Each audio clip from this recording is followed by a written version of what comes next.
tá, o cartazete apareceu. É.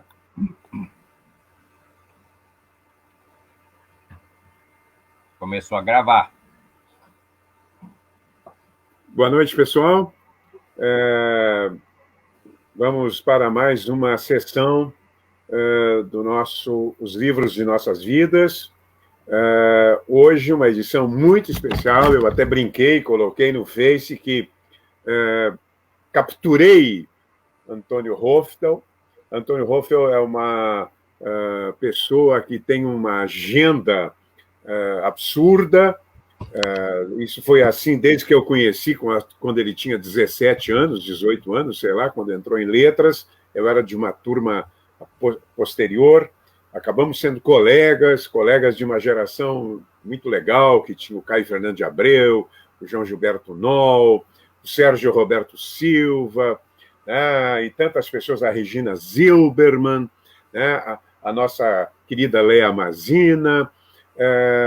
Era realmente um grupos de elite que tínhamos lá na Faculdade de Letras, no Instituto de Letras, que então pertencia à Faculdade de Filosofia, Ciências e Letras. Eu tenho, portanto, uma amizade de 50 anos com o Antônio e prometi a ele não surpreendê-los com dossiês inesperados ou perguntas embaraçosas a respeito do nosso passado.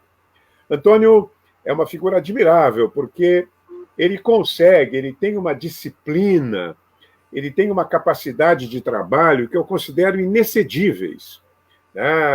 Eu recordo que, quando tínhamos aula lá no curso de pós-graduação, numa aula com o professor Casado Gomes, ele anotava a aula num caderno e, na outra, escrevia um artigo para o caderno de sábado do Correio do Povo, do qual ele era, juntamente com o Ney Gastal, o grande assessor, o assessor do Gastal, no caderno de sábado. E o incrível é que ele anotava tudo corretamente da aula e fazia um ótimo artigo para o sábado. Antônio é jornalista, professor, crítico de teatro, foi crítico de cinema, tem um papel importantíssimo na divulgação da literatura, do boom da literatura do Rio Grande do Sul, nos anos 70, e apesar de tudo isso, dessas múltiplas atividades, ainda dedicou-se à política, foi vereador e depois foi vice-governador do Rio Grande do Sul.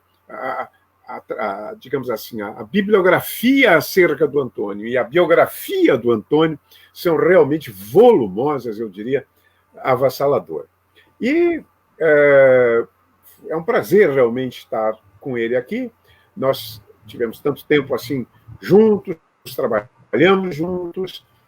Eu tenho sempre um agradecimento ao Antônio. Meu primeiro artigo, ousado e mal escrito, porque eu tinha acho que 22 anos, 23 anos, e não era um bom crítico literário, no sentido de não tinha um vocabulário adequado, estava muito impregnado de teorias ideológicas da época.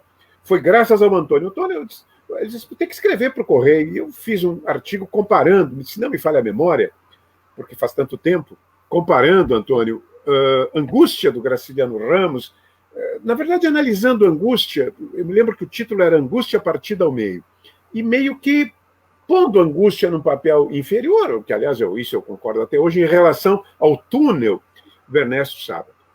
Mas, Antônio, vamos lá, depois eu vou te perguntar daquela viagem, daquele teu carro, no qual fizemos viagens para o interior, para Ijuí.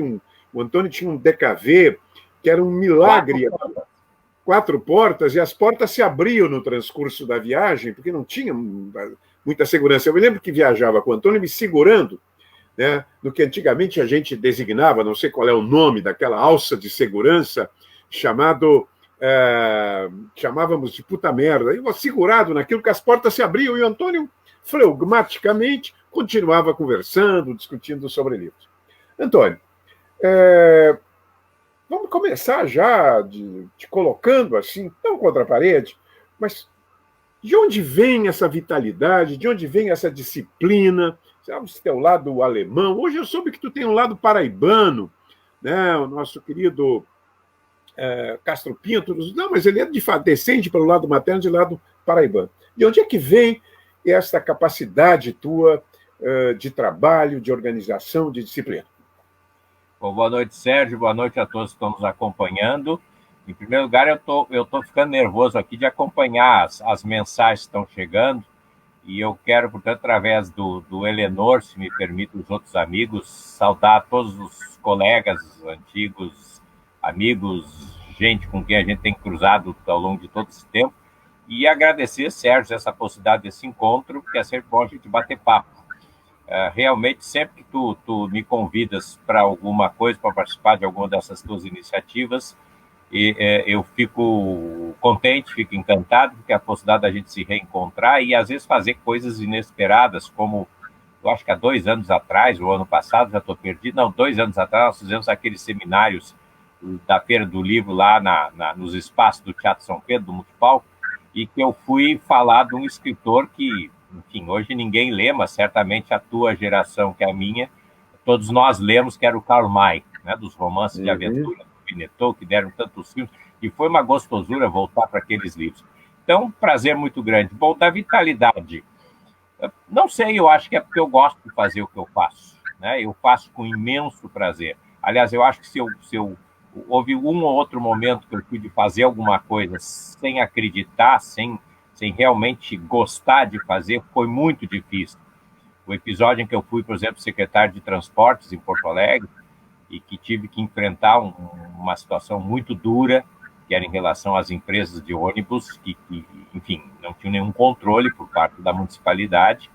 Nós tínhamos de fazer uma intervenção no sistema. Imagina eu tendo de lidar com essas coisas que envolvia, inclusive, um pouquinho de terrorismo, assim, nos ônibus e ameaças, uma série de coisas assim. Ali foi realmente um momento muito, muito duro, muito difícil, porque depois de todo o esforço, eu me dei conta que tudo que a gente imaginava não estava chegando lá, isso por culpa dos próprios companheiros que estavam trabalhando junto com a gente. Então, dá uma certa frustração.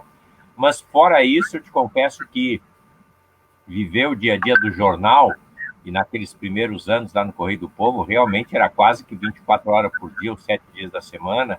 As aulas, ao longo dos anos, em Caxias do Sul, aqui na PUC, na Unicinos, né? Eu tenho muito entusiasmo, gosto muito, assim como agora aqui no Teatro São Pedro, faço isso com muito entusiasmo, crendo, acreditando, e aí então dá para tocar o barco, a gente arranja tempo, né? E arranja maneira de realmente enfrentar as horas e resolver as coisas. Claro que às vezes a gente fica atropelado.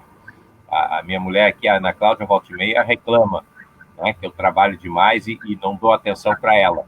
Isso é verdade, eu tenho... Deve ser verdade. Tenho baixado um pouco a bola, mas não adianta, um fascínio por essa coisa da cultura que eu acho realmente muito, muito importante. E eu ainda agora mandava um recado aqui para a secretária Beatriz Araújo. A secretária Beatriz Araújo está fazendo 35 anos de atividades culturais, profissionalmente falando, desde o primeiro cargo que ela teve lá em Pelotas. E eu estou dizendo, pena que a gente é tão pouca gente para fazer isso tudo, né? Porque se a gente tivesse gente com força, com dedicação, com realmente interesse, entusiasmo pela cultura, a gente tinha um panorama muito, muito melhor no Brasil. Mas quando a gente vê o que fizeram, sobretudo nesses últimos 2 anos com a área da educação e da cultura, é difícil, né? A gente tem que fazer o dobro. Pois é, cabe fazer o dobro, exatamente. Antônio, vamos começar aí, porque senão eu vou acabar me perdendo. Eu sou meio digressivo e desorientado. Vou acabar me perdendo. Acabei me esquecendo de dizer essa coisa muito importante. Tu és o sucessor da dona Eva Zofer no Teatro São Pedro. Chegou lá, eu sabia, eu ainda disse para os meus amigos, olha, o Antônio chegou lá e já conseguiu recursos com a Unimed, já deu um jeito. Mas vamos começar do começo, vamos lá para trás. De onde é que vem, onde nasceu esse teu gosto pelos livros, pelas coisas culturais, né? A tua família, como é que era essa questão dos livros na tua casa? Bom, na verdade, eu sou filho de um contador, né, e de uma dona de casa que depois se tornou professora. Mas lá em casa a gente tinha uma boa biblioteca, aquelas bibliotecas clássicas não especializadas, quer dizer, provavelmente a editora Jackson vendia por quilo ou por metro, né, daquelas coleções de capas duras, mas que foram minhas primeiras leituras e fundamentais. Por exemplo, O Mundo Maravilhoso, uma grande enciclopédia da Jackson, coleções de outros livros com reportagens, com temas variados do mundo inteiro. Então, essas foram as primeiras leituras. Eu tenho esses livros hoje comigo, eu acabei ficando com isso como herança do meu pai, que já faleceu, e a mãe, que já está mais velhinha, com 95, vai fazer agora em outubro. E então esses livros ficaram comigo. Eles foram as minhas primeiras leituras. E eu acho que eles me provocaram, sobretudo, a curiosidade. E, de outro lado, eu sou também um cara que tem uma relação muito grande com o rádio. Lá em casa se tinha rádio. Nós tínhamos aqueles grandes móveis. Era um rádio Teleunião. Era um móvel, meu Deus do céu, do tamanho de uma mesa, né? De uma escrivaninha inteira. Som extraordinário. Quando você ligava, aquelas velas ficavam verdes, as válvulas, perdão, ficavam verdes, então aquele som que dava para você fazer um baile inteiro. E ali eu ouvia muito programa de rádio, sobretudo na Rádio Farroupilha, né? E a Rádio Farroupilha tinha programas que eu me lembro perfeitamente até hoje. Quer dizer, na hora do almoço, o Pinguinho e o Walter Broda, que eram dois comediantes, eles faziam exatamente um quadro chamado A Banca do Sapateiro e faziam a crítica política do dia a dia com muita graça, com muito humor, né? E, claro, depois no futebol... Tinha uma escolinha, né? Isso. Não tinha uma escolinha nesse programa, mas a escolinha eu não acompanhava tanto. Eu me lembro muito bem da Banca do Sapateiro. Nas quintas-feiras da noite tinha as célebres palestras do Leonel Brizola, que o meu pai tinha mania de ouvir, né? Ele era filatelista também, então me lembro que eu ficava sentado brincando num dos quartos da nossa casa, ouvindo ele ouvir o Leonel Brizola, e eu brincando, mas prestando atenção em política também. E é bom dizer que eu sou da primeira geração da Vila do IAPI. A Vila do IAPI foi inaugurado em 54, fins de 54, logo depois do suicídio do Getúlio. É o primeiro projeto de habitação popular do Brasil, um projeto do engenheiro Edmundo Gardolinski, cujos dois filhos, o próprio Edmundo Filho e o André, seriam depois meus colegas no Colégio São João. O André de sala de aula, o Edmundo um pouquinho mais adiantado. E esse projeto é fantástico, a Vila do IAPI está aí com uma qualidade extraordinária de casa. É extraordinária, né? Aquelas casas... Não, elas são bem feitas. O projeto é bonito e são bem feitas do ponto de vista dos materiais, né? E eu acho que isso tudo, quer dizer, o IAPI era eminentemente PTB. Não tinha mais candidato a vereador que não fosse do PTB. Eu via propaganda política dos candidatos. Na minha rua tinha pelo menos um deputado federal e um vereador. Na rua Dom Pedrito, que era a rua mais alta no morro. E a gente subia e descia morro a pé. Quer dizer, eu ia a pé para o Colégio São João, que não era pouca coisa, né? E ali tinha os cinemas. Então eu tenho essa formação que é muito do rádio, muito forte, dos cinemas de bairro, né? Eu tinha o Cinema Rosário, o Cinema Eldorado, o Cinema América, o Cinema Colombo, o Cinema Ipiranga, um pouquinho mais longe. O Rei não era por lá? Claro, o Rei, né? Mas a gente ia a todos os lugares, a gente ia a pé. E nas variâncias tinha matiné no cinema, no salão paroquial da Igreja Nossa Senhora de Fátima, que o padre Aquiles Redim era um animador fantástico. A gente ia ver seriados do Flash Gordon, do Roy Rogers, por exemplo, coisas desse tipo. E no Colégio Dom Bosco, que era outro espaço de cinema. E onde a gente namorava, onde a gente trocava gibi, né? Enfim, onde a gente iniciava essa vida social e ia descobrindo as coisas, né? E no Colégio São João tinha um apoio muito forte para a área do estudo da literatura. Então você junta isso, quer dizer, eu tinha essa biblioteca que me abriu o universo, né, da curiosidade dos lugares. O pai, por exemplo, tinha essas coleções que a gente diz, bom, não vale nada, não, vale muito, porque me introduziram na leitura, né, que era o Tarzan, os romances do Tarzan, né, do Edgar Rice Burroughs, e do Karl May. As minhas primeiras leituras foram essas, foram romances de aventura. A mãe trazia alguns romances daquela coleção da Poliana, né? Poliana Moça, coisa desse tipo, Isso eu não lia muito. A minha irmã lia um pouco, mas eu lia o Karl May e a coleção do Tarzan, e naquela editora, que era a Companhia Editora Nacional, a coleção chamada Terra, Mar e Ar, que Sim. muitos anos depois que eu entendi o que é óbvio, que era terra, mar e ar. Nós falávamos a palavra terra, mar e ar. Né? E tinham aventuras ali fantásticas, né? Capitão Blood, tinha umas coisas da China, na Índia. Então, eu nasci muito, assim, que eu me lembro literariamente, né? É exatamente essa relação. E aqui o Fernando Alves está insistindo na questão dos meus parentescos paraibanos. Por lado da minha mãe, eu sou descendente da família Pessoa. Né? E pelo lado do meu pai, eu sou descendente da família dos Klinger. Né? O general Bertolt Klinger, que comandou a Revolução de 32 contra o Getúlio, que comandou a tropa que perseguiu o Prestes, né? E assim por diante. Então,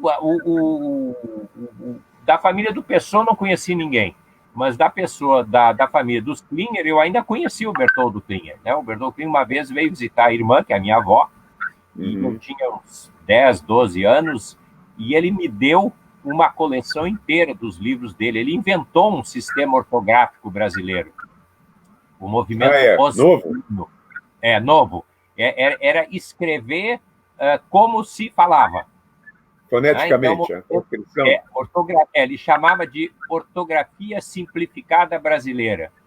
E ele tem uns 10, 12 livros, inclusive autobiografia, ele fez uma árvore genealógica das famílias, e tem narrativas do seu tempo do Exército, que são narrativas da história do Brasil, e que eu li.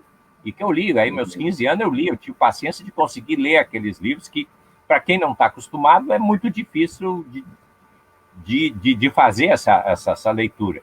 Então, e depois tem uma outra coisa que eu complemento aqui, a Silma Duarte está falando troca de gibi. Tinha uns outros gibis muito especiais. O meu pai comprava todas as coleções de gibis que saíam da Ebal, Editora Brasil América Limitada. E no álbum gigante, edição maravilhosa, tinha a quadrinização de todos os grandes livros da humanidade, e depois tinha uma série especial dos livros da literatura brasileira. Então, a minha primeira leitura foi quadrinho. Eu ficava muito furibundo quando os professores às vezes diziam, não, porque o quadrinho atrapalha a leitura. Como depois vão dizer que atrapalha a leitura, depois vão dizer que a internet atrapalha a leitura. Nada atrapalha a leitura. Se você está a fim de ler, não tem problema nenhum. O que atrapalha a leitura é os pais não abrir os espaços, né? Né? Antônio, havia uma campanha dos professores, né? Contra a leitura em quadrinhos. Todos os leitores que eu conheço da nossa geração liam quadrinhos e isso estimulou a leitura. Eu curtia Pato Donald, quer saber? O Príncipe Valente, né? Depois o Fantasma, evidentemente, essas coisas tudo. Mas essas coleções do Álbum Gigante, edição maravilhosa, foram fundamentais, né?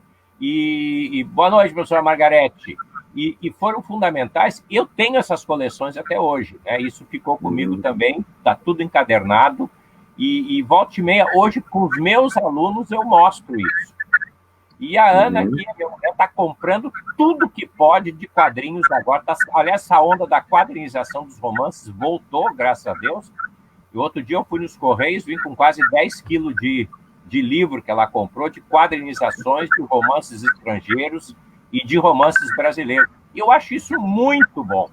Tanto que quando eu fiz o estágio de professor no final do curso de letras, lá no Colégio de Aplicação, eu usei quadrinhos com as turmas da segunda série para trabalhar literatura. Eu estudei a narrativa, eu estudei a questão do narrador, do personagem, e eu fiz com quadrinhos, e eu acho que teve um resultado muito bom. Eu gosto muito de quadrinhos, eu sou leitor de quadrinhos ainda hoje. Antônio, aí pela adolescência tem aquele momento, né, que a gente dá um salto existencial, e eu me lembro, a nossa geração, e não só os rapazes, as moças também, a Léa Mazina, a Lia, fizeram confissões nesse projeto quando ele era ao vivo. Nessa época, tu leste textos, digamos, obscenos, textos pornográficos, e quais? Pois olha, eu só fui ler essas coisas com mais de 25, 30 anos, por incrível que pareça. Não, eu não li. Eu não li, por incrível que pareça. Hoje eu tenho 3 ou 4 volumes de dissertações ou teses, por exemplo, sobre os tais dos catecismos do Zéfiro. Mas eu fui ler o Zéfiro, de fato, depois de 30 anos de idade que eu tive acesso. Ouvia falar, evidentemente. Claro que ouvia falar, mas nunca cheguei a comprar. Eu era um cara, nesse sentido, muito, muito desligado. Tinha muita curiosidade, né? Mas nunca cheguei. Eu acho que o máximo de pornografia que eu passei foi A Carne, do Júlio Ribeiro. E assim, eu não entendi muito bem, né? Mas me sentia culpado, afinal de contas, A Carne ainda naquela época estava no índex da Igreja Católica, né? Achei chato pra caramba, né? É muito chato, muito chato.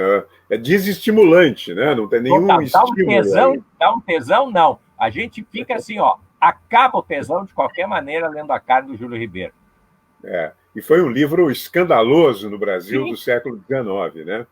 Bom, Antônio... E é gozado porque o Júlio Ribeiro, depois o Instituto Nacional do Livro, numa época aí do Herberto Salles como diretor do Instituto, o Herberto fez uma direção do Instituto extraordinária, ele fez a coleção completa das obras completas do Júlio Ribeiro, e o Júlio Ribeiro tem 2 ou 3 volumes de crítica literária que é extraordinária, e de ensaios, se eu não me engano, se chama Procelárias, que são ensaios do Júlio Ribeiro, que são muito bons, nada a ver com Romance à Carne, que foi realmente muito experimental.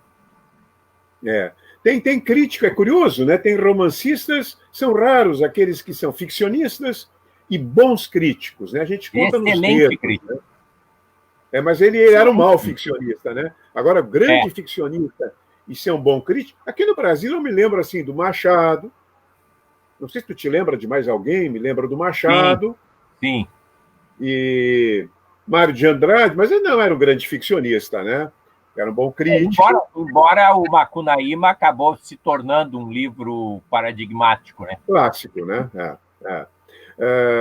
Tem mais na América Latina, né? O Borges, né? O Cortázar, o Lhosa, o Fuentes. Tem vários daí, tem vários.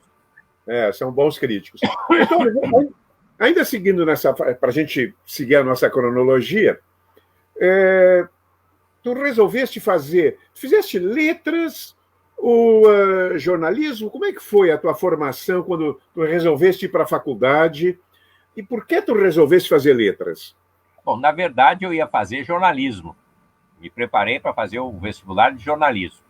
Mas como tu lembrasse logo no início, eu era colega de sala de aula no Julinho ainda, do João Gilberto Noll. E o Noll ia fazer o vestibular para letras na URGS.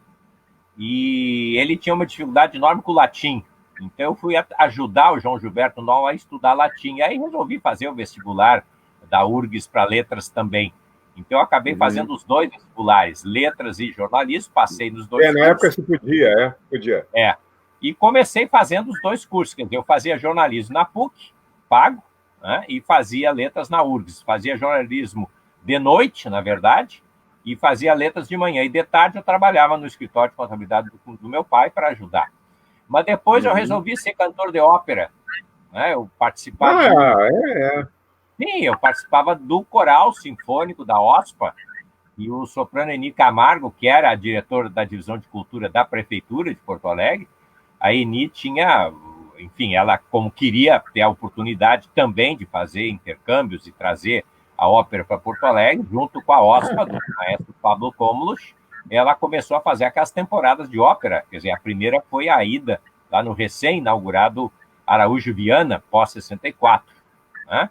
Inclusive, trouxeram os animais do Jardim Zoológico, no segundo ato da Aida, aquele desfile, entrava o leão, o camelo, o tigre, né, por aí afora. E eu me engajei no coral. Então, para poder cantar de noite, então eu fui fazer o jornalismo de tarde. E me virava nos intervalos de horário para poder ajudar o pai no escritório. Mas, em seguida, depois, eu saí do jornalismo, porque Eu e outros colegas, nós criamos um jornalzinho mimeografado lá na Famecos, e quando chegamos aí pela 6ª edição, aliás, mimeografado que rodava no escritório do meu pai, diga-se de passagem, com aqueles mimeógrafos de gelatina, 50 exemplares cada edição. E nós, na 6ª, 7ª edição, nós fizemos uma manchete que era Famecos sem direção, porque o diretor era o diretor da Famecos, era o diretor do Diário de Notícias, era o diretor do Banco da Bahia, tudo ao mesmo tempo. E, na verdade, menos o Ernesto Correia, não? Hein? Era o Ernesto Correia? Não, me escapa agora o nome dele, mas daqui a pouquinho eu vou lembrar. O filho dele hoje é uma liderança aí na área do turismo, aliás, uma pessoa admirável pelo trabalho que faz. E nós fizemos esse jornal e nós todos fomos expulsos da Famecos. Sumariamente expulsos da Famecos, né? E imediatamente, 2 semanas depois, não estou dizendo que foi por nossa culpa, evidentemente, mas 2 semanas depois ele foi demitido da Famecos. Puxa. E aí o Alberto André assumiu a direção e aí todo mundo voltou para estudar. Eu completei o primeiro ano, mas aí te confesso que eu já estava muito envolvido com letras e já estava trabalhando no Correio do Povo. A minha relação com Gastal, que vinha ainda do tempo do Correio do Povo Infantil, eu publicava muita coisa naquela página do Correio do Povo Infantil, né, nos domingos, com a Maria de Lourdes Sabrito. Então eu já tinha um conhecimento com Gastal, tinha ido fazer uns trabalhos na Rádio Pampa, na Rádio Metrópole, e aí o Paulo Denis, que está lá na Rádio Pampa, falou de mim para o Gastal lembrava de mim, eu fui escrever uns artiguinhos lá na Folha da Tarde, depois Correio, e aí nessas alturas eu comecei a me profissionalizar, ganhar meu dinheiro no Correio do Povo, como colaborador, né? Então eu estudava de manhã letras, de tarde trabalhava no jornal, e de noite ia cantar ópera, que era um negócio muito gostoso. Mas tu continuaste na música, né? Porque tu integravas aquele coral 25 de julho, né? Sim. Simultaneamente, depois fiz vários corais. Eu já tinha começado a fazer canto coral ainda no Colégio São João, depois no Julinho, né? Depois, então, na OSPA. E nesse meio tempo, então, eu entrei no Centro Cultural 25 de Julho, no coral, que era regido pelo professor Aloysio Staub, que era o meu professor de inglês no Julinho, e que tinha criado lá o coral do Julinho. Né? E daí, Olivar, bom te reencontrar aqui. Ô, Sérgio, tu tá com uma audiência, eu vou te contar, hein? Fantástica. Qualificada. Muito. E então, eu continuei no coral do Julinho, então, essa é uma outra fase, e fui parar no coral do 25 de julho. E ali, realmente, eu fiz a minha história toda, inclusive, de adolescente. A primeira vez que saí do Rio Grande do Sul, a primeira vez que andei de avião, a primeira vez que fui a Buenos Aires, a primeira vez que fui à Europa, foi tudo com o coral do Centro Cultural 25 de Julho, que hoje é um Qual é a tua ópera preferida? Qual é a tua ópera preferida? E a tua canção preferida no coral? Das músicas, das óperas que eu gosto mais, ainda La Bohème é uma que me encanta sempre. Aquela... Poderia cantar um trechinho ou não? Hoje em dia não dá mais, Sérgio, ainda mais sem ensaio essa hora. Essa hora é fogo, tia, essa é sacanagem. Mas para canção não é preciso também aquela voz poderosa, né? Não, mas eu era segundo baixo, então eu sempre fazia os graves bem graves. Não parece, mas para cantar eu era... Parece, é verdade. O segundo baixo, Eu tenho, inclusive, umas fotos, a gente chegava, às vezes, a fazer, eu me lembro que, acho que em Cavalaria Rusticana e Pagliatti, que são 2 óperas curtas, então se faziam as duas no mesmo espetáculo, eu cheguei a fazer uma pontinha, assim, de uma frase, en passant, um personagem que diz uma coisa lá, assim, para saudar o mocinho que entra, ou coisa desse tipo, eu e um outro colega lá, eu tenho umas fotos desse tempo aí. Foi realmente uma coisa muito, muito bacana, uma experiência muito legal, porque essa vivência de conhecer os grandes cantores, naquele momento, os grandes artistas de Rio, São Paulo, Buenos Aires, Montevidéu e Santiago do Chile, que vinham a Porto Alegre, né? Eu tinha a oportunidade de entrevistá-los como jornalista para o Correio e, ao mesmo tempo, de conviver com eles. Né? Além dos colegas do coral, porque tinha, assim como eu tinha meus 20 anos de idade, tinha sujeitos de 60, 50, 60, 70 anos de idade integrando o coral. Né? E realmente pessoas maravilhosas, extraordinárias. Voltando ainda para o jornalismo, que é uma etapa decisiva da tua vida. Até hoje? Sim, ainda hoje, claro. Tu continua fazendo... Há quantos anos tu faz coluna de teatro? Não só no Jornal do Comércio.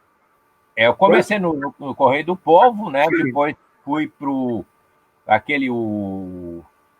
quando quebrou o Correio, teve a Gazeta Mercantil, o Estado do Rio Grande, né? Depois foi o Jornal do Jockman, o Jornal do Jockman, e depois o Jornal do Comércio. O Jornal do Comércio já está há mais de 15 anos. Eu tenho de crítica de teatro mais de 30 anos. E toda semana, né? Tu tem uma crítica, no mínimo uma crítica por semana, né, Antônio? Sim, no mínimo uma crítica toda sexta-feira. Amanhã é dia da minha coluna. Agora não sei o que é mais difícil, é assistir tudo, ou agora não ter nada para assistir, ter que manter a coluna funcionando como a gente está fazendo.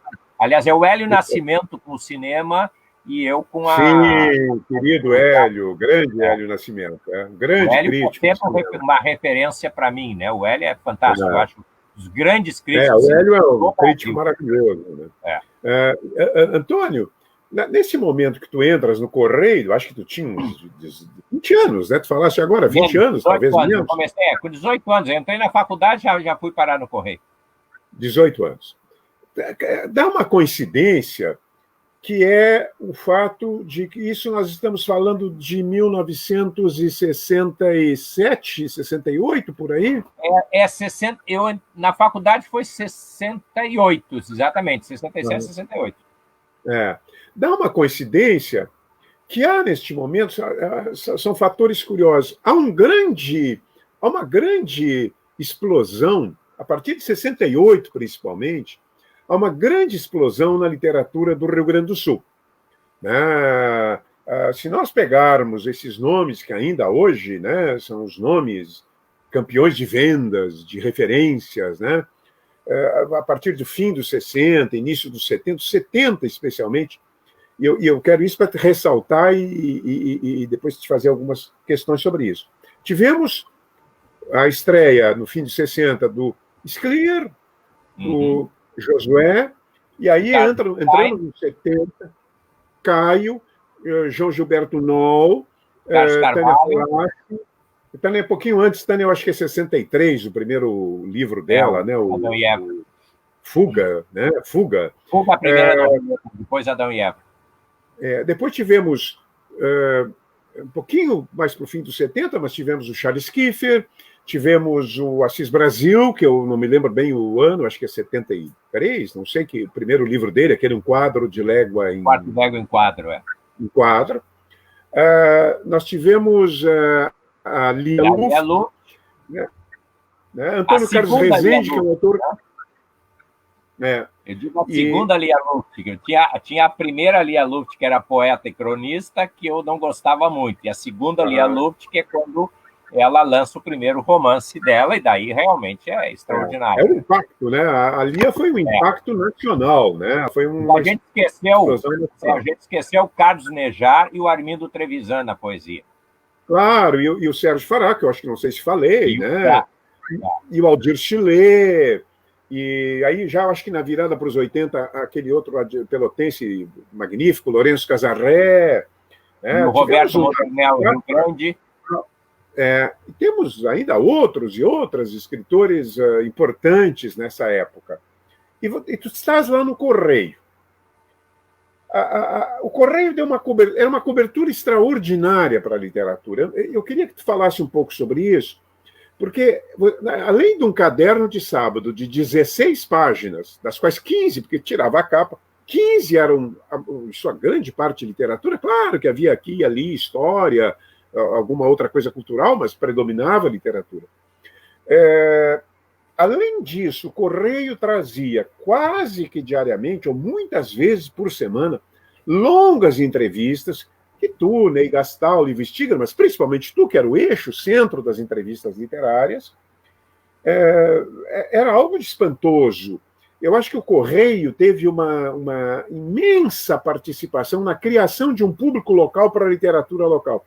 Eu queria que tu evocasse um pouco esse momento evocasse o fato de ser um jornal aberto, né? O Correio, como eu acho que é hoje o Correio de Sábado, de uma versão mais naturalmente reduzida, de acordo com os tempos, porque eu mesmo, tu me pedisse, me escreve um artigo, eu escrevi, daqui uns meses vejo, para a alegria da minha mãe, o artigo estampado no Correio. Eu queria que tu evocasse essa passagem, o Correio dessa época, e junto, não, deixamos, porque tem o cinema é outro assunto, mas que tu falasse da literatura. De alguma forma, tu acompanhou tudo, né? Toda a literatura gaúcha e toda a literatura brasileira que surgia nessa época. Essa é a vantagem de ser velho nessas alturas, né? Deu essa coincidência de eu viver isso. Mas eu acho que é sempre muito perigoso a gente querer sintetizar essas coisas e esquecer de alguém. Mas eu diria assim, pela ordem. Havia já uma tradição do Correio com uma página de literatura que saía nos domingos, né? Nos domingos. O Correio tinha vários cadernos, né? E uma das capas desses cadernos, e que continuava depois os artigos no corpo do jornal, era uma página de literatura que o Gastal mantinha, animava, mas quem editava de fato era o Carlos, o Carlos Apel, né? Era o Apel. E então eu diria isso, tem 3 personagens que eu acho que são assim referenciais e que, como eles coincidem e de uma certa maneira se articulam, isso possibilita que o surgimento desses escritores acaba realmente criando um movimento e tem a consequência disso, né? Eu acho que primeiro é o Gastal, evidentemente. O Gastal tem uma história que começa lá no cinema. Jovem ainda, ele conviveu com Alberto Cavalcante, né, que veio da Inglaterra para criar aqui a Vera Cruz, essa coisa toda. Então ele viveu esse período, depois veio para Porto Alegre, no Correio, cuidava da área cultural toda. O outro é o Carlos Apel, né? Porque o Apel era professor da URGS, professor do Colégio de Aplicação, e quando ele é cassado, em 64, 65, naquele grupo todo que é mandado embora da URGS, sem ter muito opções, né, ele acaba criando a Editora Movimento. E é na Editora Movimento que vai se publicar a maior parte, né, desses escritores que a gente estava falando agora. E o terceiro, eu acho que e tem uma data especificamente, que é 1972, tem a Lígia Verbuck, quando diretora do Instituto Estadual do Livro, ela resolve, com a participação do Apel, do Gastal, e aí tem um outro professor, que é o Dino Delpino, casualmente era meu professor de literatura, no Julinho, né? Eles fazem um seminário sobre a literatura do Rio Grande do Sul. E a consequência disso é exatamente a ideia do surgimento daqueles encontros do autor presente, que dura até hoje. E atravessa todos os governos e consegue, claro, melhor, pior, com mais apoio, menos apoio. Mas essa foi a ideia que nasceu. E eu me lembro que, naquela época, eu acabei trabalhando junto com a Lígia e a gente começou a pensar, dali nasceu 2 pequenos volumes que eu organizei para a LPM, depois outros volumes para a própria Assembleia Legislativa, que o Carlos Carvalho trabalhava na Assembleia Legislativa, então arranjou um dinheirinho lá para publicar alguma coisa, e o Apel publicava enlouquecidamente, né? E então, gradualmente, esse tipo de articulação ela ganhou uma organicidade. E o Caderno de Sábado fazia essa espécie de chão, de base. Ele lançava e, ao mesmo tempo, apoiava. A gente tinha uma programação obrigatória. Quer dizer, eu fazia as entrevistas quando o livro ia ser publicado e depois a gente comentava o livro nas páginas do Caderno de Sábado. Quer dizer, uma coisa era a página normal do Correio, que eram gigantescos, os espaços, né, do jornal standard com 2 páginas inteiras para a cultura, e depois, evidentemente, no Caderno de Sábado, quando tu referiste para as 16 páginas no tabloide. Bom, isso dava uma articulação fantástica. Depois, quando o Luiz Antônio Assis Brasil vai para o IEL, em algum momento, já nos anos 80, surge a ideia daqueles cadernos sobre os escritores gaúchos. Então, surgiram as 2 séries, os que já tinham falecido e os que ainda eram contemporâneos. Então, também isso faz um modelo. Eu me lembro, inclusive, em Santa Catarina, o pessoal lá da Fundação Cultural veio conhecer essa coleção que o Assis tinha criado aqui no IEL, né, porque realmente era uma referência. Veja que esses cadernos existem até hoje. Atualmente, a Patrícia Langlois, que é quem dirige o IEL, está fazendo as edições eletrônicas e continua atualizando os cadernos, né? Eu acho que essa articulação toda, então, o IEL como a instituição oficial que amarrava as coisas. O Caderno de Sábado que amarrava as coisas, digamos assim, do ponto de vista do movimento cultural propriamente dito. E o Apple, que é quem possibilitava, é quem realmente corria o risco do dinheiro, do investimento, de publicar o livro, que o livro podia vender, podia não vender. O Assis Brasil, por exemplo, eu me lembro muito bem. Né? Foi uma decisão que a Lígia tinha na mão.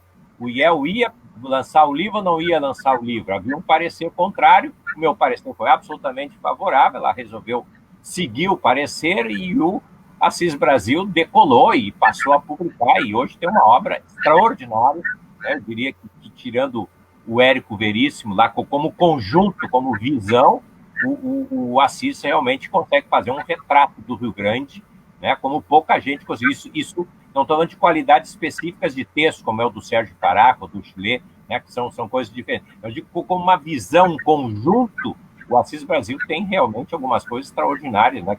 O conjunto de obra dele. Mas isso tudo começou... E aí tem uma quarta coisa, que é pegar os jovens e botar junto com, entre aspas, os velhos. Então a gente redescobriu o Ciro Martins.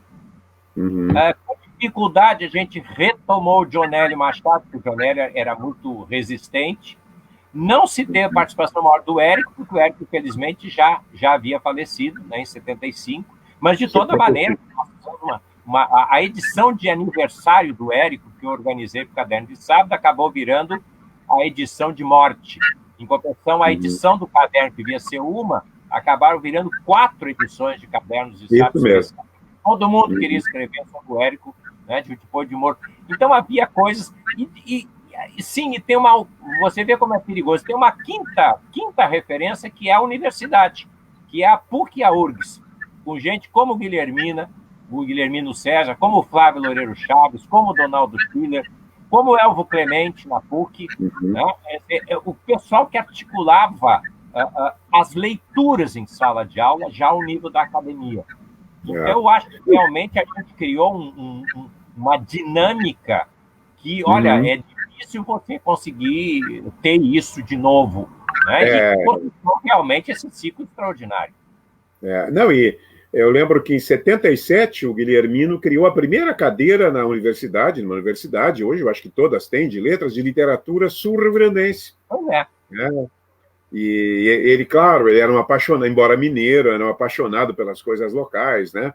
E tinha uma página, né? A história da literatura, a história da literatura do Rio Grande do Sul que ele escreveu, ainda hoje é referência. Aliás, eu estava outro dia aqui escrevendo um artigo sobre o Partenon literário e estava retomando a história da literatura do Guilhermino, né? Desses autores todos que tu falaste, bom, acho que tu já disseste, né, que as tuas preferências, eu já anotei quais são as tuas preferências.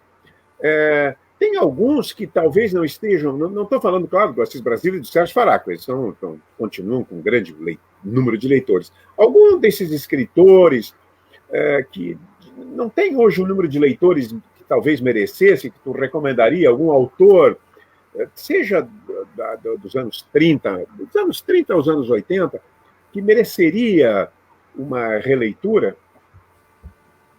Olha, eu me surpreendo, eu diria que um autor que nem todo mundo lê e que agora está tendo chance de novo de ter obras publicadas é o Dionélio Machado, né, que sempre foi marginalizado. Eu digo um pouco por culpa dele mesmo, um pouco pelos preconceitos em relação ao Dionélio, né, mas o Dionélio é um grande romancista. Bom, e acho que Os Ratos é uma obra absolutamente, né, se eu tiver que escolher assim, os 50 obras mundiais, eu escolho Os Ratos como uma delas, obrigatoriamente. Pela economia, num texto tão pequeno, numa ação que se passa em 24 horas, ele fazer uma síntese ideológica tão extraordinária do que é a reificação produzida pelo capitalismo, e, ao mesmo tempo, contar uma história de uma dramaticidade extraordinária, esse pobre sujeito naziano correndo atrás de uma porcaria de dinheiro, né, para pagar o leiteiro. E vira uma tragédia. E aquele final que é antológico, né, aquele pesadelo deles sonhar que os ratos estão comendo aquelas notas de papel. Meu Deus do céu, isso é uma coisa realmente, uma criação extraordinária que o Dionélio fez. Então, eu acho que o Jonelli é um cara que tem que ser lido, né? Obrigatoriamente. Antônio, agora, na tua juventude ali nesse momento que tu entraste no Correio, claro, tu tinha uma obrigação profissional de analisar, de referir, de entrevistar os autores e tudo. Mas, assim, livros que te tocaram profundamente. O Benjamin tem uma passagem sobre Dostoiévski que ele diz que ele leu empolgado muitos autores, mas com Dostoiévski ele sempre saía aturdido, né? Saía como vindo de um mergulho num outro mundo, e ele precisava tempo para se recuperar de um livro de Dostoiévski. Eu quero saber, na tua vida pessoal, livros desse teor que te mexeram profundamente, não apenas que tu admiraste como crítico, como jornalista, como professor de literatura, mas que te atingiram o nervo, te tocaram a alma radicalmente. Olha, eu acho que um pouquinho antes de entrar na faculdade, logo no primeiro momento da faculdade, foi o Kafka. Eu tive a oportunidade de ler os contos do Kafka e, em seguida, o Castelo e a Carta ao Meu Pai. A Carta ao Meu Pai me tocou muito. E no primeiro ano, com toda certeza, no primeiro e segundo ano da universidade, graças ao professor Dionísio Toledo, a leitura da Simone de Beauvoir.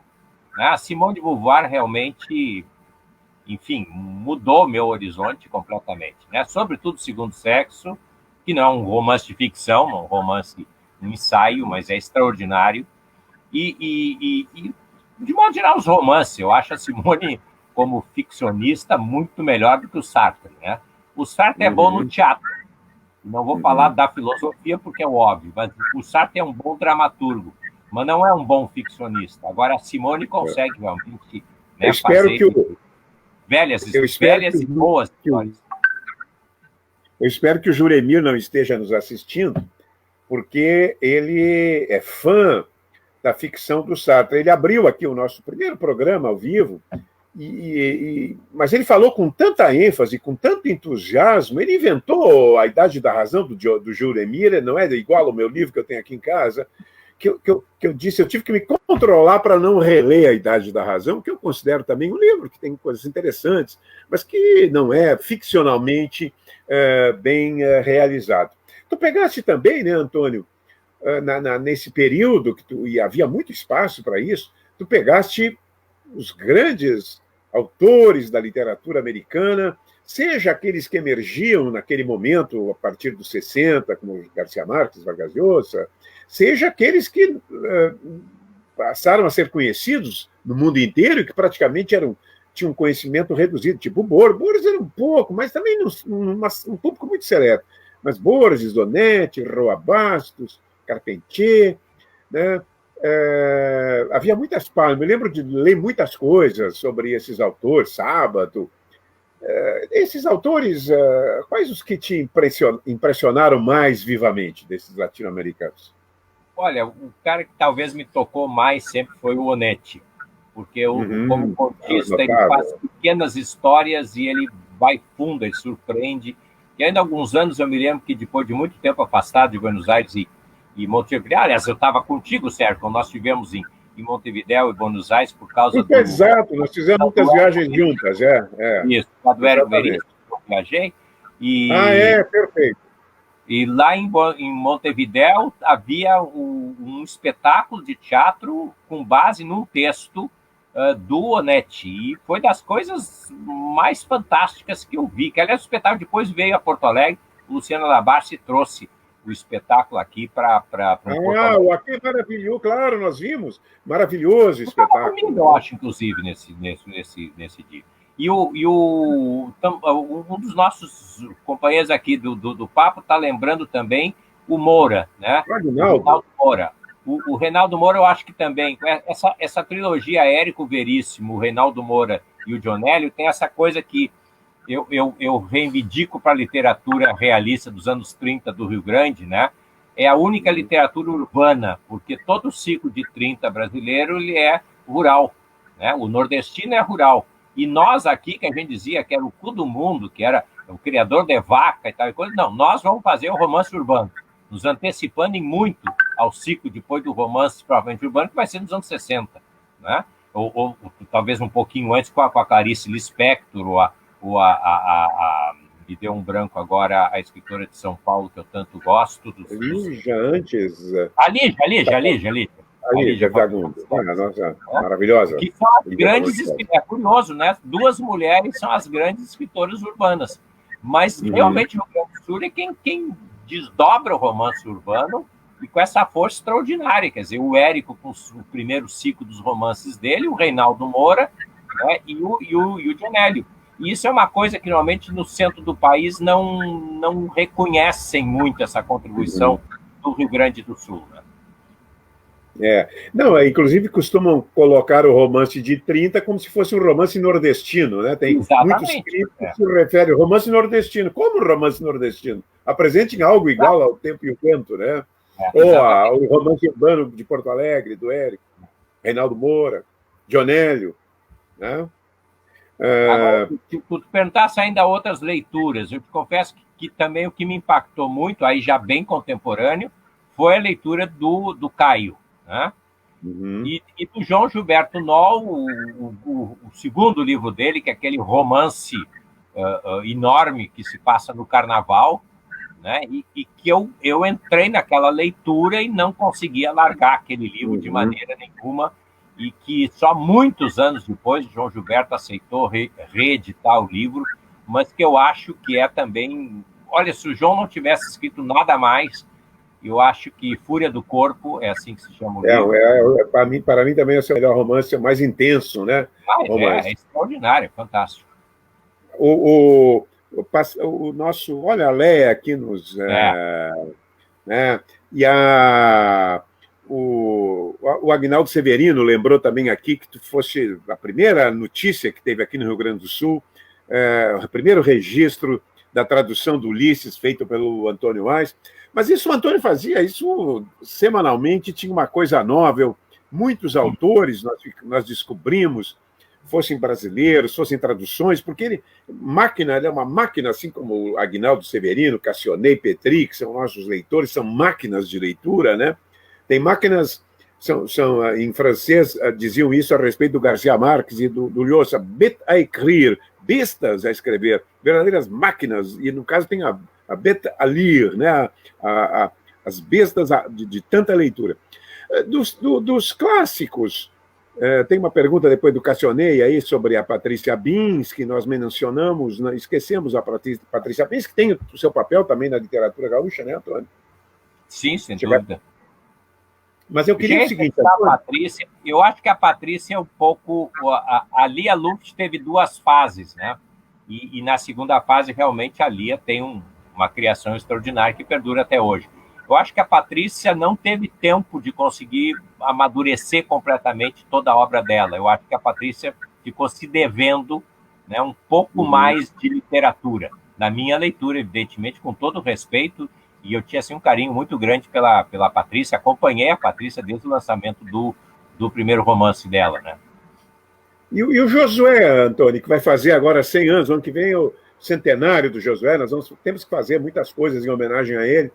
E o Josué? Bom, Josué, os 3 contos que foram premiados no Paraná, e que eu tive a oportunidade de ler, porque eu acompanhava os seminários de literatura do Paraná, que ocorriam quando o governo do Paraná anunciava os prêmios literários. Eu acho que são 3 dos grandes contos que o Josué escreveu. Um deles se chama Terra de Ninguém, e que é um pouco depois o romance O Tambor, né? Terra de Ninguém é exatamente uma guerra, né? 2 exércitos disputando o espaço, né? E a destruição. Esse conto é extraordinário do Josué. Foi lançar um livro de contos, então depois os romances. E eu acho que o Josué é outro problema, e eu digo isso de público, porque eu já disse isso para ele em vida dele. Ele idealizou aquela trilogia do A Ferro e Fogo, que seria fundamental para fazer a história da colonização alemã no Rio Grande do Sul. Infelizmente, fez os 2 volumes, não terminou o terceiro, então o terceiro nunca foi publicado, e eu acho que um pouco Josué se traiu, né? Porque ele fez outras coisas muito interessantes, mas eu acho que a grande contribuição de Josué era essa trilogia. Claro, os dois romances, eles se sustentam, né, sozinhos, eles conseguem contar essa história, né, do surgimento e do sentido dos alemães, da cultura alemã no Rio Grande do Sul. O lado do capitalismo luterano, né, protestante, que chega no Rio Grande do Sul. Isso é extraordinário, essa visão que o Josué tem e consegue ao mesmo tempo Ele é fazer... filho de pastor, ele é filho de pastor, né? Pastor presbiteriano. Bem, né? É extraordinário. Agora, eu sempre me dá pena que o Josué acabou não fazendo o terceiro volume da trilogia, porque eu acho que teria sido realmente extraordinário. Né? Mas são autores fundamentais. Eu espero que realmente a gente não esqueça de ler o Josué. Eu acho que o Josué ajuda muito a entender um pouco da história do Rio Grande do Sul com a ficção, sobretudo a trilogia. Antônio, daquelas dezenas de contistas, romancistas, novelistas, poetas, centenas, eu acho, diria centenas, que tu comentaste, que tu analisaste, que tu entrevistaste, naquele período onde houve também um boom na literatura brasileira, assim, em resumo, quais são, se tu tivesse que escolher 3 contistas, 3 poetas e 3 romancistas, daquela geração que surgiu nos 70 no Brasil, no todo o Brasil. Aí vai ter que, em contista vai ter que entrar mineiro de qualquer maneira, né? Claro, não pode não ter mineiro. Tem que entrar algum mineiro de qualquer maneira. Não, eu diria que dos contistas também incluiria o João Antônio, obrigatoriamente. Claro. Que o João Antônio é um dos grandes contistas do Brasil. Né? Agora, eu diria que nos 70 eu ponho o Faraco. Em nível dos 3 brasileiros, eu ponho o Faraco disparado. O Faraco tem uma sensibilidade para contar uma história, que é um negócio extraordinário. Aquele primeiro livro dele, O Hombre, que na verdade é o primeiro livro dele, mas é uma síntese de quase 20 anos dos contos que ele vinha escrevendo e reescrevendo e refazendo sem parar. E publicava no Correio do Povo, né?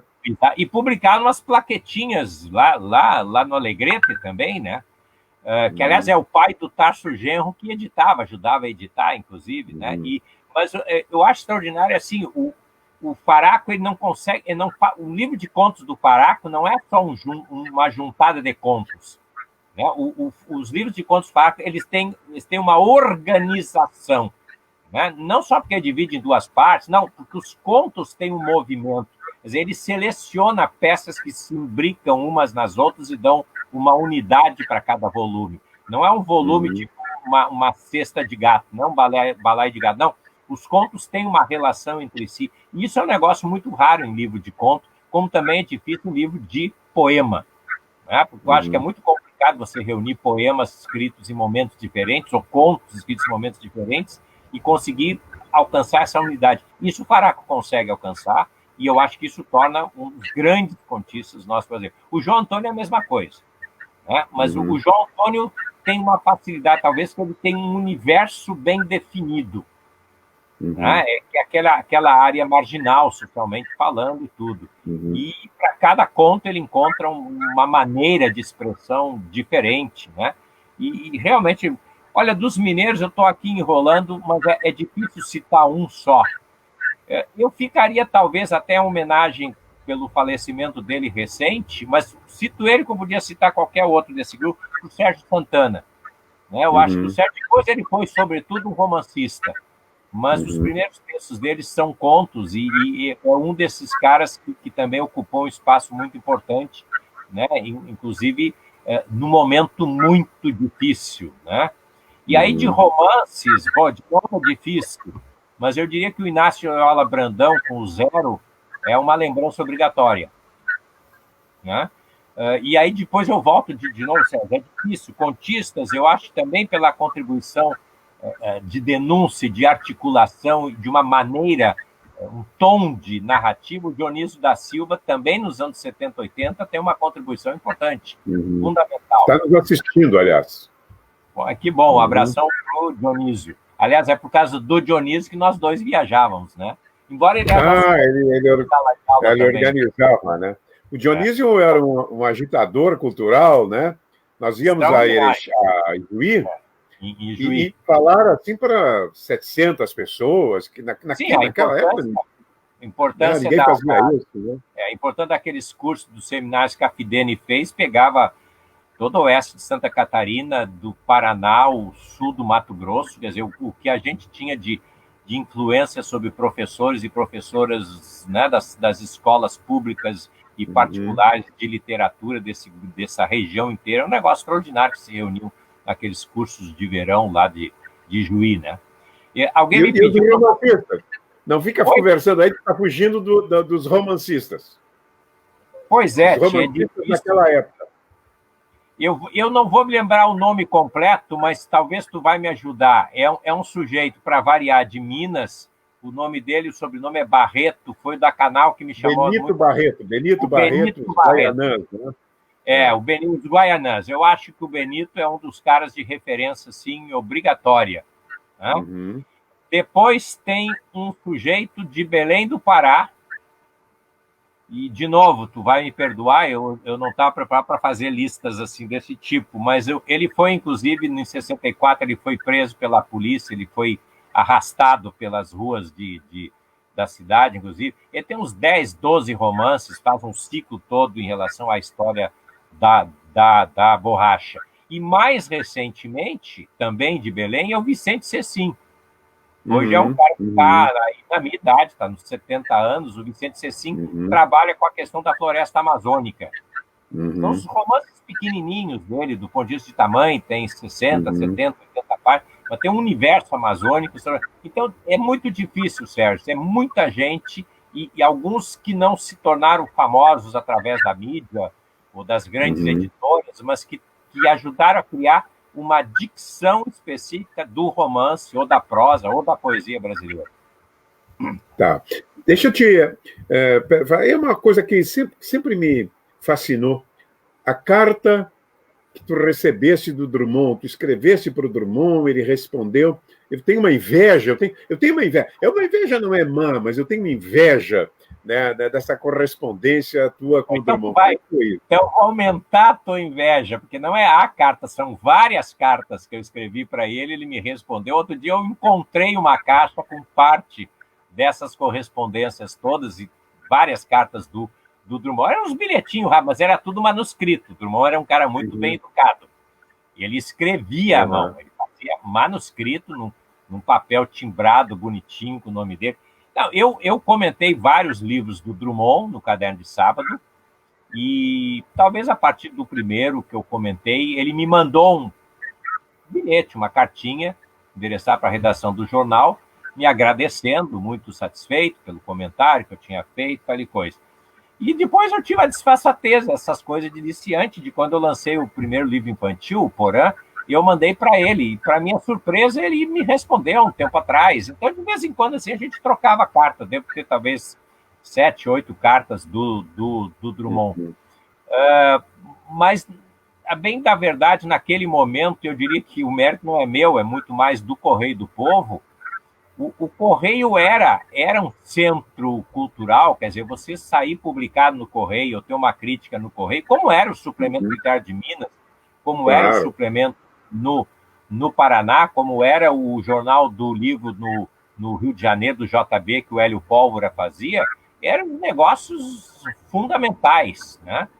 Então, eu trocava correspondência habitualmente com todos os escritores, de um modo geral. Uma das coisas que eu me preocupo aqui com a biblioteca que eu tenho é exatamente que a biblioteca não se perca pela própria biblioteca, mas que boa parte dessa literatura dos anos 70, 80, eu tenho toda ela autografada pelos autores. Inclusive, a Lígia Fagundes Telles, todos os livros que a Lígia foi lançando, a própria Clarice, né, o próprio Guimarães Rosa, nos últimos livros, quando eu já estava escrevendo. Mas era aquela coisa que a editora cuidava de fazer. Claro que alguns desses escritores eu tinha uma relação pessoal. A Lígia Fagundes Telles, por exemplo, eu frequentava, a gente se encontrava em São Paulo, quando eu ia a São Paulo, quando eu vinha aqui a Porto Alegre, mas o Lúcio Cardoso eu não cheguei a conhecer. O Lúcio o Lúcio era muito fechadão, né, pelo que diz, eu não cheguei a conhecer o Lúcio Cardoso. Mas, por exemplo, os escritores de mangá, eles mandavam, as editoras cuidavam, somente a Martins Livreira, José Olímpio, né? Eles preparavam o lançamento. Lá sei eu, da tiragem de 4.000, 5.000 exemplares, deviam ser separados 100 exemplares lá para os pobres, coitados escritores, tinham que escrever, autografar, assinar. Alguns faziam aquela coisa formal, o abraço do fulano, da fulana, e outros, à medida que a gente ia comentando e saíam os artigos, e óbvio que eles recebiam os artigos no retorno, a gente ia estreitando relações. Mas isso era um processo que, infelizmente, hoje não existe mais, porque não tem mais espaço para a gente fazer resenha, né? Por isso que o esforço do Juremir, com o apoio da Unimed aí no Caderno de Sábado, é tão importante, porque você não tem mais espaço. E outro dia, quando nós organizamos os 3 artigos sobre o Schler, né, foi um negócio realmente importante, porque você não tem mais a possibilidade de fazer os dossiês, como quantos dossiês nós fizemos no Caderno de Sábado. Eu me lembro quando o Ionesco, veja só, quando o Ionesco veio a Porto Alegre, ele fez uma excursão pelo Brasil, trazido pela Embaixada Francesa, e ele esteve em Porto Alegre, a Aliança Francesa é quem organizou, e vinha junto um grupo de teatro, não me lembro mais se era a Comédie Française, acho que não, porque a Comédie não ia fazer Ionesco, provavelmente. Mas, enfim, tinha um grupo de teatro que fez os espetáculos no Teatro São Pedro. Aqui eles fizeram os Rinocerontes. E nós organizamos uma edição de 16 páginas inteiras. E de noite, no teatro, eu levei um suplemento para ele. Ele ficou, assim, surpreso, porque, inclusive, não tinha só artigos em português, tinha, inclusive, 2 ou 3 artigos em francês, que a gente fez questão de deixar, né? Inclusive, o diretor da Aliança Francesa aqui, o Alonso, que era um entusiasmado pela literatura. E eu tenho esse exemplar do Caderno de Sábado autografado pelo Ionesco. Assim, tá. Ele assinou o exemplar. Quer dizer, então, essas coisas valem, obviamente, pela obra em si, mas valem também por esses autógrafos que, obviamente, são uma marca que tem muito a ver com a minha história também, a minha história, a minha relação com essa história, com esses livros. Uma amiga minha, que é a Evanir, queria saber quantos livros tu lês. Eu poderia responder, não tenho a mínima ideia. Mas quantos livros tu tem? Porque tem uma biblioteca gigantesca, Antônio. Eu me lembro quando tu moravas aqui por Teresópolis, ou algo assim, perto do Sim, morro. eu morei em Teresópolis. Ali tu já tinha um número assombroso de volumes. Quantos mil exemplares tu tens contigo? Sérgio, é difícil dizer, porque juntou agora também a Biblioteca da ANA, né? Mas certamente eu tenho 30, 40 mil volumes que estão distribuídos aqui em Porto Alegre, uma parte. Eu tinha uma parte na PUC e outra parte agora lá no sítio, Nova Petrópolis. Agora eu estou centrando uma parte aqui em Porto Alegre e a maior parte nós fizemos na parte de baixo da casa, lá em Nova Petrópolis, nós temos uma imensa biblioteca com todos, assim, na parte de cima na casa também. Então, a literatura estrangeira está na parte de cima da casa do sítio, lá em Nova Petrópolis. Né? Toda a literatura estrangeira está lá, pegando desde Idade Média e Oriente Próximo e China, essas coisas tudo, está lá em Nova Petrópolis. Depois, a parte brasileira e rio-grandense está toda aqui em Porto Alegre. Aliás, atrás de mim aqui, que vocês veem, é a parte do Rio Grande do Sul. O amarelinho ali, inclusive, é a coleção, né, da revista do Museu Júlio de Castilhos, inclusive. Então, a parte do Rio Grande do Sul, parte de literatura portuguesa, a parte de literatura africana e brasileira está aqui em Porto Alegre, são as coisas que Ana e eu trabalhamos, então temos que ter isso à mão. E o restante, quer dizer, economia, política, história, música, artes plásticas, cinema, todas essas coisas aí estão lá no sítio, que é o lugar que agora, por causa da pandemia, inclusive desde março, a gente está ficando muito mais lá do que aqui, portanto, como eu te falava por telefone antes, aproveitei para reler livros clássicos, né, do tipo do François Rabelais, ou do Sterne, ou esses romances antigos, né, o Decamerone, que a gente lê por obrigação de ofício na corrida, e que agora está sendo muito gostoso ler com calma para curtir, né? Bom, a minha biblioteca é organizada por mim mesmo, né? E tem vários critérios. Né? Nos textos literários é a ordem do sobrenome, a ordem alfabética do sobrenome, evidentemente é a coisa mais simples. Mas o resto tudo eu invento classificações conforme as minhas necessidades. exemplo, a parte de história do Brasil, eu começo com a história colonial e venho até a história contemporânea, isso me facilita. Mas eu separo a parte do escravo negro, eu separo uma parte do índio e eu separo uma parte dos judeus. E depois separo a parte da colonização italiana e a parte da colonização alemã, porque isso me facilita para localizar os livros, eu tenho mais facilidade. E, claro, tem umas 3, 4 prateleiras só dedicadas a romance folhetim e romances de aventura, né? Porque isso é a literatura de divertimento que a gente lê quando está muito cansado. Antônio, chegamos ao fim, porque tem um conselho aí que rola na internet que não se deve fazer nada além de 40 minutos, mas nós já estamos mais do que o dobro desse tempo. Mas é uma conversa, sempre conversar contigo é muito animado, muito interessante. Quando íamos a Ijuí, eu lembro que dávamos aquelas palestras o dia inteiro e de noite ainda ficávamos, íamos jantar fora e ficávamos depois batendo papo até 2, 3 horas da manhã, e tenho uma linda recordação desse tempo. Para fechar em outro momento nós vamos voltar, porque toda essa questão dos clássicos, eu queria saber quais os livros que tu não conseguisse ler até o fim, mas não dá, não vai dar mais. Eu vou te fazer uma pergunta que eu faço para todos, é uma pergunta banal, né? É o lugar comum dos lugares comuns, mas como tu é um leitor exuberante, vou ampliar para todo mundo, eu dou assim, 2 obras completas. Você vai para uma ilha, agora dá uma explosão 10 vezes superior àquela do Líbano e tu te encontras sozinho no mundo. Mas antes da explosão, tu poderias ter escolhido 3 obras completas de escritores. Quais seriam os que tu levarias para esse local apocalíptico? Bom, de poesia, o Drummond. Obrigatoriamente. Em papel, mas eu também levaria o Drummond. Drummond. Olha, no romance é complicado pensar, mas provavelmente eu levaria o Érico Veríssimo, o conjunto da obra do Érico, não só O Tempo e o Vento. Claro, é o conjunto.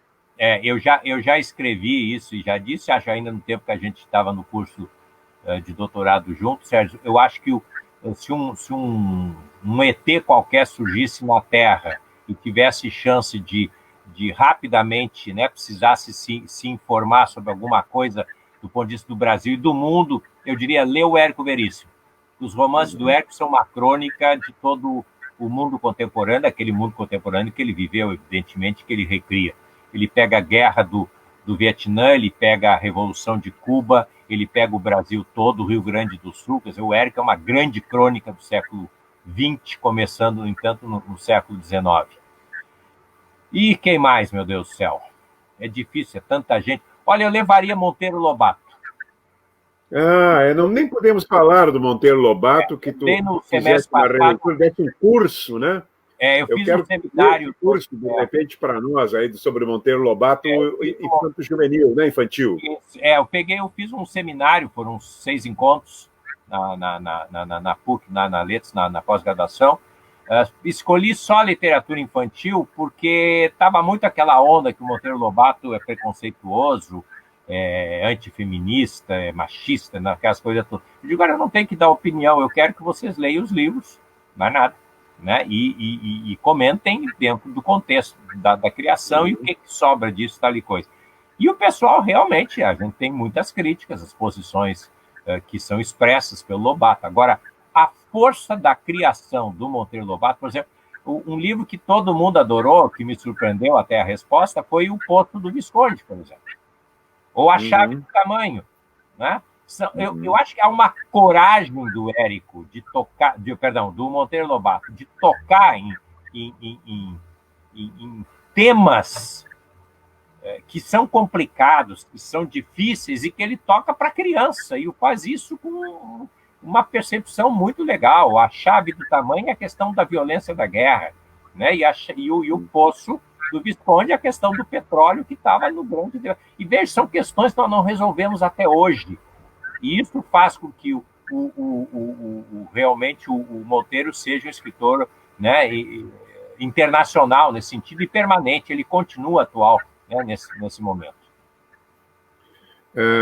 O Monteiro Lobato vai ser tema, vai aparecer na nossa próxima quinta-feira, porque nós vamos fazer, tomara que as condições técnicas permitam perfeitamente, esse mesmo programa nós vamos fazer com uma atriz, cantora e pessoa cultíssima, apaixonada por livros, que é a Soledad Jamil, e ela tem uma recordação muito bonita do Monteiro Lobato.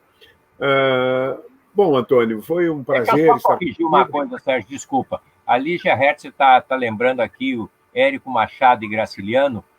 É óbvio, o Machado a gente nem tocou, porque seria quase um lugar comum. E o Graciliano, eu me corrijo aqui, eu acho que Vidas Secas é uma obra-prima assim, absolutamente fantástica, né? É um livro que eu sei quase que de cor.